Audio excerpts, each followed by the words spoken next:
So today what we're going to talk about is DJing as an operator. Okay, so what I mean by DJing as an operator, these are things that you should do to kind of prepare yourself to go out to DJ somewhere. So I'm gonna just get into some of them little topics, which I'm gonna get into a little bit, a little bit of examples and all those other different things. So the very first thing that we're gonna talk about is library control, aka crates and playlists. Okay, so look, I'm going to be perfectly honest with you. Again, I am a playlist DJ, which means that I organize all of my music into playlists. So I organize them by either year, by genre, by vibe, the way that I'm feeling at that moment, maybe by some of the lyrics that they talking about. So I pretty much am like I say, a playlist DJ. That's just what I do. You feel me? I organize my playlists is very great. I understand how to move in and out of different playlists as well, just because I'm also like a open format DJ. So I pretty much know how to move through music and tell stories with music. So my number one thing is, I'm going to let you know this right now. You don't need to have like 300 crates. You ain't gotta have like 400 playlists. Like it's just not realistic. You get what I'm saying? Like the reason I'm saying it's not realistic is also because as you're going through music, you're gonna keep finding these folders, and it's gonna be very hard for you to like move through folders, right? So what I've done in my laptop is all the folders that I technically DJ from, I call them Friday, right? So I organize my music inside of iTunes. So inside of iTunes, I pretty much make my playlist in iTunes. And then if I want to make like a quick little playlist, like when I'm somewhere right there on the spot, I pretty much just make a crate. So for me, I use playlists. My right then and there is a crate. So when it comes to like my playlist, what I do is all my playlists that I actually DJ from, I name them Friday, right? So that means that when I get to the F's in my iTunes, everything that starts with the F all the way down to the end of the F's, that's all gonna be my DJ music, right? So I have like Friday dancehall. So those are like all my dancehall songs that I play. You feel me?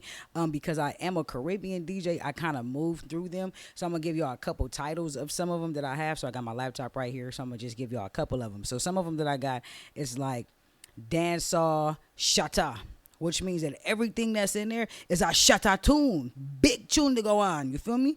Like I got another one that's called Friday Foundation, right? So if you know about foundation music, you know this is all your Barris on your Bob on your Jaw Q. This is everything that you need to have like foundation music, right?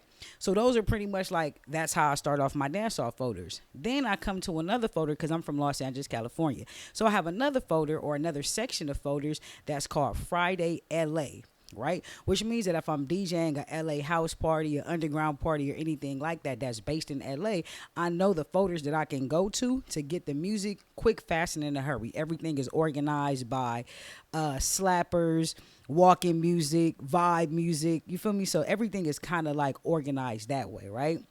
Then we get to my next section. My next section is called Friday Millennium, right? So these are pretty much like all the millennial hits, right? So it'll be like millennial songs that I can like open up a party with. That'll be like my 9 o'clock playlist, right? So I use that from 9 to 10ish. Then I go into like 11 o'clock playlist, right? I also have that. So once the party starts to get up a little bit more heated and stuff, then I go into that playlist. Then I have like if I'm doing like cha-cha slide somewhere, boom, the cha-cha is right there. If we have like dance songs, like let me see, like lean with it, rock with it. If you got like what you know about me, what you know about me, you feel me, like stuff like that. Technically, all of my dance songs are in one playlist, which means that I don't really need to go too far to get them, right? If I'm doing an event and I want to throw in some down south, if I want to throw in some Boosie or some old school millennial kind of like trap music, boom, I got a folder that's right there that'll just give me everything that I need, right? So I have that. Then I have what I consider to be my closing playlist, right? So my closing playlist, this is how they are labeled. They're labeled Friday Real 12, right? Which means that Friday is just the name of the playlist that's going by the category of the music that I'm playing as I DJ. The real part lets you know that these are the real songs that really, really go up. And then I put the 12 because that just lets me know that these are the songs that I could play at 12 o'clock. You get what I'm saying? So again, if you guys been watching some of my series, you guys understand that I have it where you have like your open playlist, right? And then you also got closing playlists. I hope that you wouldn't be playing your closing playlist at the beginning, and I hope that you wouldn't be playing your opening playlist at the end, because then you're gonna mess up the whole crowd, and then we're gonna get back into that you trash situation, and we don't want to do that, okay?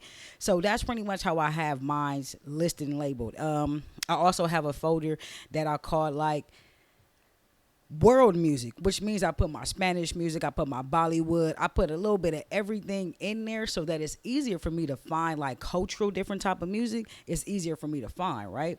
So what I would suggest is that you guys make maybe like a couple hit playlists, right? So maybe one of your playlists you can call it like my warm-up playlist, I just call it 9 to 11 ish, right? You can name it whatever. It could be your warm up playlist. Just know all the songs that you put in there would technically be like your warm up songs, right? So you don't need to worry about that. You feel me? If you need to go to the restroom or something, you can put it on autoplay. Boom, go to the restroom, come back. Why? Because everything in there should be the same vibe, right? Okay. Another playlist you should probably make is like a peak. So I don't call mine's a peak playlist. I just call mine's 11-ish, which means that that's kind of like almost the peak of the party, because at 12, that's when people really start to get there and do their thing. So this is kind of like the rising up, right? If you're a DJ that likes to play like R&B or anything like that, if you guys understand, R&B has a bunch of different genres. So you got love R&B, you got party, you got healing R&B, you got I miss you R&B. You have like a bunch of different genres of R&B that fall into a sector, right? So I'm not gonna sit here and say that you should only pick certain ones, but it would be easier if you had it where you're like, okay, these are like the banging R&B songs. I know if I play these songs, anybody is going to listen, they going to dance, they going to move. Then you can have another one where it's like, oh, these are all my party R&B songs. So if I go to a party or a baby shower or something else of that kind of nature that doesn't necessarily have to be like super up tempo, boom, like I got enough R&B to cover it. Ain't nobody going to feel sad, ain't nobody going to feel no type of way, right? I would suggest that you have like a hitters playlist. So I don't actually call mine a hitters playlist. I call mine quick shot. Quick shot.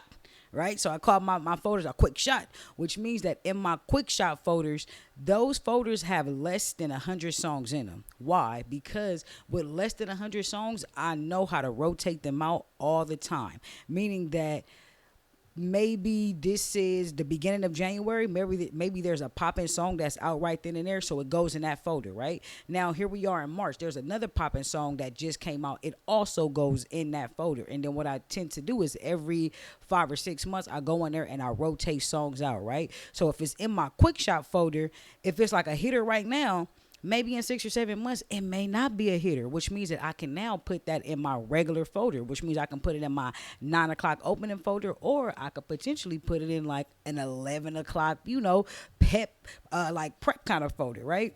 So I would suggest, if you don't really know the way that you're going as far as how you want to storytell, the best way to start off your storytelling would be to ultimately just kind of start off with playlists, and then that'll kind of help you maneuver where you want to go, because then you can just kind of go in and out of playlists as long as you have like all your BPMs and all that. But that's a whole nother subject. We gonna get there, okay?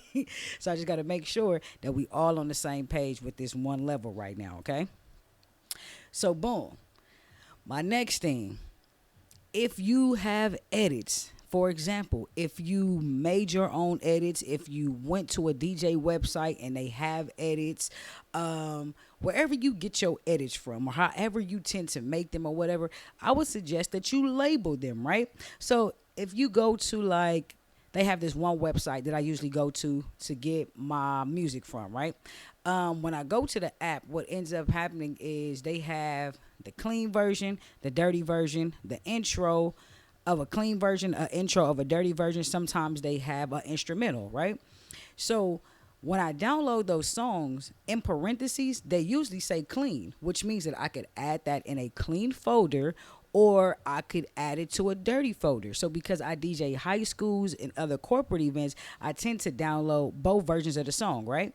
So I tend to download the clean version and the dirty version because you never know where you're going to go when somebody might want to hear the song and you don't want to only have a dirty version, right? So boom, you get the clean version, you get the dirty version. Now, if you're making your own versions, you can save the song, you can export it, and then when you open up in your iTunes or wherever, you label it and put clean or whatever it is that you would like to put. So the reason I'm saying you want to do that is because you don't want to be like at a kids function or at a corporate event and they say that they want the music to be clean music and then you end up dropping like a dirty song. Like, you just don't want to do that. Like, you don't want to be at a high school DJing a prom and then they ask you for a song and then you drop a song and now it's the dirty version and now the principal and the staff and everybody else looking at you like you crazy. Like, you just don't want that to happen. You feel me? Some schools may allow you to get away with playing some songs that are dirty, but it just depends on what the school is, who's running it, who's running the prom, or who's ever running that actual event. You feel what I'm saying? So sometimes you can get away with it. But to be on the safe side, let's just make sure we labeling all of our songs. If it's a clean, put the clean next to it. If it's dirty, put dirty next to it. If it's a hype mix, meaning that you got extra vocals on top, or it's a mix that you made or whatever, just put your name in parentheses because you just never know. Like, what if you end up playing your mix at a party and you actually just wanted it to be like something cool? You feel what I'm saying? So that's one little way. That's another little way. So yeah, just make sure you are listing your songs. Another thing, make sure you have your BPMs correct, right? So what I mean by make sure you have your BPMs correct. If you download your music from, let's say, I'm gonna just put it out there where I get my music from, right? So I use this website. It's called My MP3 Pool. I like My MP3 Pool because they tend to have a large variety of rap, dancehall, soca, house, EDM, remixes, and a little bit of everything. Where some other like MP3 pools or some other like DJ pools and stuff like that, they may have more of like alternative music, or they may have more of the music that you're not actually playing. For me, because I'm open format but high in like R&B, pop, dancehall, hip hop, soca, and stuff like that, I like to have a large variety of music. So if you're looking at some of these websites and you're like, oh my God, they just got everything all over the place, I'm pretty sure they probably do got everything all over the place because they don't really know what it is you're looking for. So I would suggest that you go to a DJ pool website that fits for your liking and the type of events that you want to DJ for, right? So boom, once you get to the website, let's just say you get to the website. When it's time for you to download a song, what'll happen is it'll have a drop down box. It'll already have the BPM right there, and it'll say, do you want the clean version, the dirty version, the intro clean, the dirty version, if you want an acapella. Like, they literally have different versions of the songs that you can actually get right then and there. So if it's something that you decide that you want to do, it's probably better for you to just jump in right then and there and get them in, right? Okay, so that's pretty much what I like to do. So I definitely like to go to the DJ pools to get them. Now, if some of the DJ pools don't got the songs that you want, right? So, because I know like a lot of LA artists, I know like a lot of up and coming artists, they may not know about getting their music on DJ pools for everybody else in the world to listen to it, right? So they may end up putting their music on like YouTube, SoundCloud, all these other things, right? So you could get like a converter that can convert the songs from YouTube to MP3. Make sure you get the best quality of it, because it'll tell when you inside of a bigger space and the sound sounds really low. It'll make a difference, right? So make sure you get the best quality of that song, right? They also have, let me pull it up on my laptop. But they have this app that I love to use. It is called Mixed in Key 10. So it's mixed in key and the number 10. So I like that app specifically because if I take songs from like YouTube or SoundCloud and I download them and they don't have a BPM, I could literally take the songs, drag them, drop them inside of there. And after I drag and drop them inside of there, they will give me the BPM, which means that now I can add these songs to my actual playlist and I don't have to guess and think if I know what the BPM is, right? So let's also get this straight.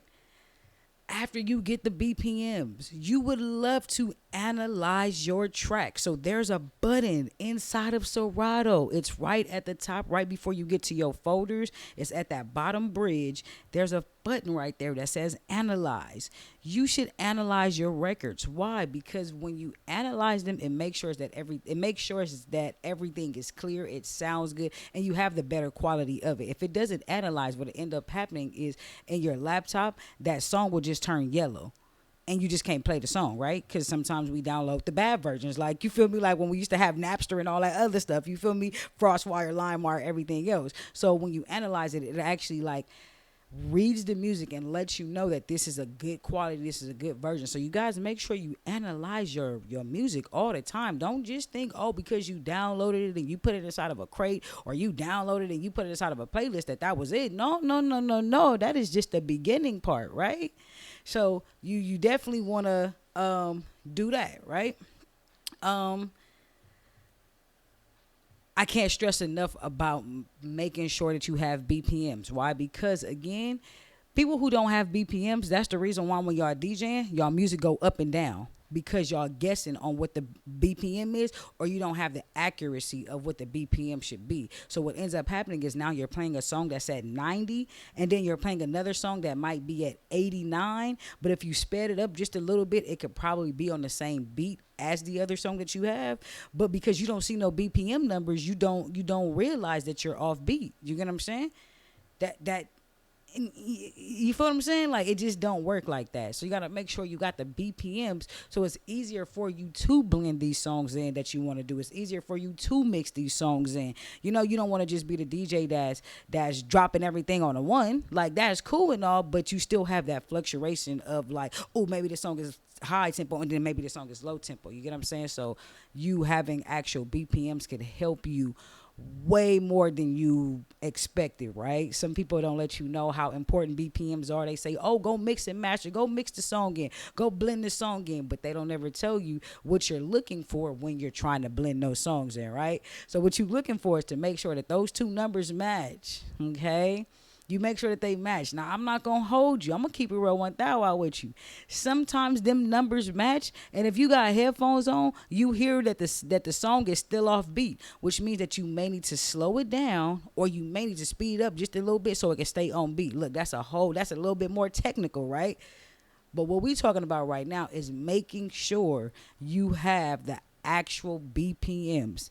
If you are DJing, if you're a new DJ, if you're already in the game, whatever, make sure that you can see the BPMs on your screen, right? Because if you can see the BPMs on your screen and you have the crowd already going up, you can go through any of your folders and make sure that you still at the same BPM, and you can keep the party going.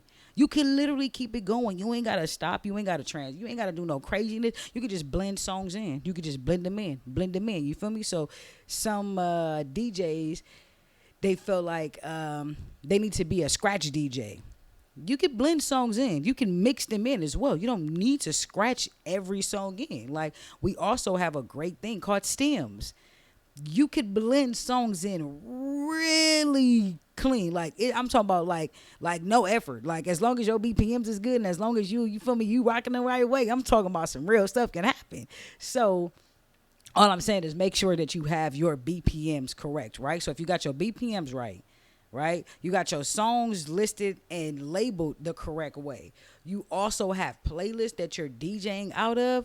Guaranteed you already winning. You're already winning because you're doing way more preparation than maybe another DJ. I know some DJs who go to a party and they just freestyle DJ. Now, I'm not saying that that's not a good thing, but freestyling DJ, and hey, you thinking a whole lot because you're thinking about what's the next song, what's this, what's that, what's this, what's that. Me, as a playlist DJ, I already have all the ideas in one folder. And if anything else just pops off, boom, I could just go and search that up real quick. You feel me? So it's a little different. You feel me? Like, hey, don't shoot the messenger. Again, you have freestyle DJs and you have like crate and playlist DJs. It all just depends on who you are as an individual. You know, I know some freestyle DJs who I'm talking about they go off, go off. But I also know some playlist DJs that go off, go off. You feel what I'm saying? So in between, you just kind of got to figure out what type of person it is that you want to be, what type of DJing it is for you. For me, I'm always like, my brain is always thinking about crowd control and all this other stuff.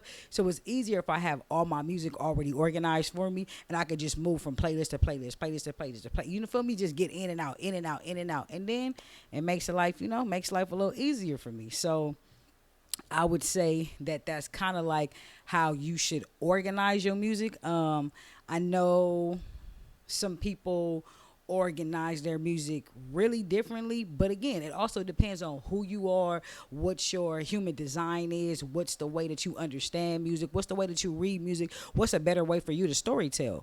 For me, it's easier for me to storytell with the playlist that I have, because inside of my playlist they kind of tell their own little stories within themselves, and then once I mesh them with the other playlist, it tells a very beautiful story. So yeah, that's just something that I feel like you should kind of consider when you're becoming a DJ. If you're getting back into it, if you're already here, if you feel like you're not getting the best bookings, or you feel like you're always taking time to find music, like if you think that you're taking more than 20 seconds, 30 seconds to a minute to find a song, maybe you should try organizing your music into crates or playlists first, and then see how that actually works for you. I know when I first started, I had my music all over the place, and it would be hard for me to try to think of songs, because one side of my brain is singing one song, and the other side of my brain is like, well, what other song should go with this? And this side is singing so loud that this side can't find a song. And now the song is almost over, and now I'm struggling, and now I'm trying to pick a song really quick just to put something in so it's not an awkward silence, right? But the minute that I started organizing my playlist and saying, hey, this is the music I'm going to play at 9, this is what I'm going to play at 10, this is what I'm going to play at 11, this is what I'm going to play at 12, that made life way more easier. Why? Because I also didn't rush the party. Like in my Caribbean people, they would like to say, rush the party, no rush the party. When you say don't rush the party, basically they saying don't play all your hype songs at the beginning of the party. Why? Because you rushing the party. You trying to hurry up and make sure the party go up, and you need to warm them up. You get what I'm saying? So we don't rush the party. We don't rush party over here. So the next thing is, you have some DJs who hear whatever the other DJ played before they got on, and they may feel like, oh, that DJ was at a very, very high tempo, and maybe I can't come back in at that very high tempo, but I would like to rebuild the party. Now, in the Caribbean scene, we like to say, restart the party. Oh, them come out, restart the party. So usually when they say restart the party, that usually means that whatever the DJ is that's coming on, they're coming on, and they may start off by playing like R&B, or they might start off by playing older songs first to kind of build you up, build the crowd up, and then boom, later on at the 11 o'clock, 12 o'clock, then that's when they hit you what they hit you. You feel me? So it just depends. It just depends on what type of DJ it is that you would like to be. Where do you plan on DJing at? Is it a bar? Is it a club? Is it a corporate event? Is it a school event? Is it family and friendly type of thing? So if you make playlists kind of based off of all the different type of spaces you would like to DJ in, it kind of helps you out a little bit better, And especially if you need to go to the restroom real quick, that autoplay plus the playlist that you've already curated and they're going by BPM, easy work. That's easy. You can go to the bathroom real quick and don't gotta worry about if the next song gonna come on. It's gonna be out of tempo, off tempo, too high, too low. Like, you feel what I'm saying? You could build it up to however you choose to. So I would say, yeah, that's pretty much my library control. That's what I got for y'all. That's what I got for you. Library control. Make sure you're organizing your playlist. If you don't have playlists and you feel like you need them, get them together. Get you some BPMs. Make sure you got some clean music. Make sure you have your dirty music. Don't mix them together. Make a separate playlist for your clean music. Make a separate playlist for your dirty music. You don't want to be at a wedding at the beginning when the grandparents there and you dropping the dirty version, because now everybody gonna look at you like you crazy. You don't want that, okay? So that's where we at right now.